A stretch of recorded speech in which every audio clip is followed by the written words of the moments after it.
जुलाई 2025 यानी कि आज एक बार फिर दिल्ली में शिक्षा संस्थानों को बम से उड़ाने की धमकी मिली, जिससे शहर में अफरा तफरी मच गई। इस बार कुल 20 स्कूलों को अब तक बम से उड़ाने की धमकी दी गई है, जिनमें रोहिणी, पश्चिम बिहार और अन्य कई इलाकों में स्कूल शामिल हैं।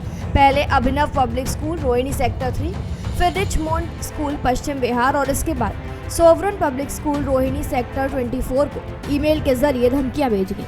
आइए जानते हैं कि क्या है पूरा मामला। जैसे ही स्कूलों में पढ़ाई शुरू हुई, वैसे ही कई स्कूलों को एक ही जैसे पैटर्न पर ईमेल के जरिए धमकी भरे संदेश मिले, जिनमें लिखा गया कि स्कूल परिसर में बम लगाया गया है और वो किसी भी वक्त फट सकता है।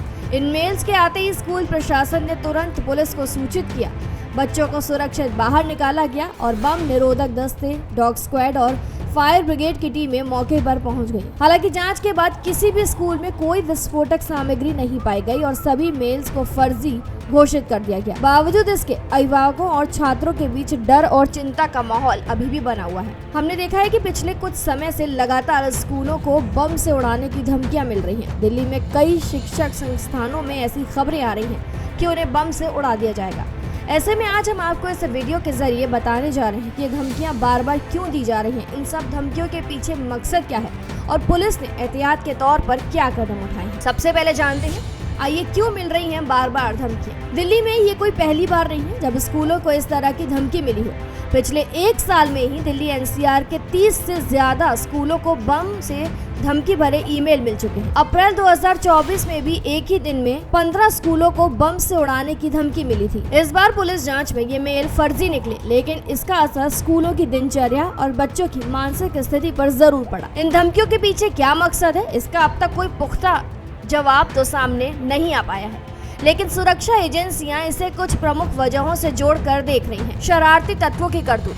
कई मामलों में ये देखा गया है कि ऐसी मेल साइबर कैफे या वीपीएन के जरिए भी भेजी जाती है, जिससे ट्रैकिंग मुश्किल हो जाती है। कुछ साइबर एक्सपर्ट्स का मानना है कि ये शरारती तत्वों या असामाजिक लोगों की हरकत हो सकती है, जिनका मकसद सिर्फ अफरा तफरी फैलाना होता है। साइबर अपराधियों की रणनीति। कुछ धमकियों में विदेशी आईपी एड्रेस पाए गए हैं। इससे ये आशंका जताई जा रही है कि ये मेल साइबर टेररिज्म के तहत भेजे जा रहे हैं। सामाजिक अस्थिरता फैलाने की कोशिश। कुछ एक्सपर्ट्स का मानना है कि स्कूलों को टारगेट करना बच्चों और उनके परिवारों में डर और असुरक्षा का भाव पैदा करता है, जिससे समाज में अस्थिरता फैलती है। आइए जानते हैं कि अब तक कितनी बार ऐसी घटनाएं हो चुकी हैं। दिल्ली में 2024-25 के बीच अब तक 5 से अधिक बार ऐसी घटनाएं सामने आ चुकी हैं।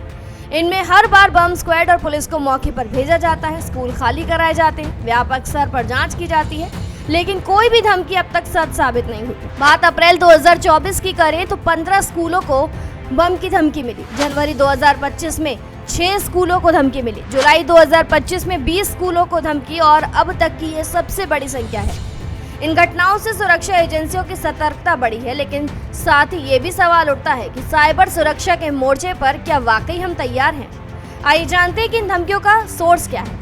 पुलिस और साइबर क्राइम सेल की शुरुआती जांच में ये बात सामने आई है कि अधिकतर ईमेल्स बिना ट्रेस वाले सर्वर से भेजे गए हैं। कुछ मेल्स रूस, इंडोनेशिया और हांगकांग के आईपी एड्रेस से भेजे गए हैं, जबकि कुछ मेल्स को भारत में वीपीएन के जरिए भेजा गया है।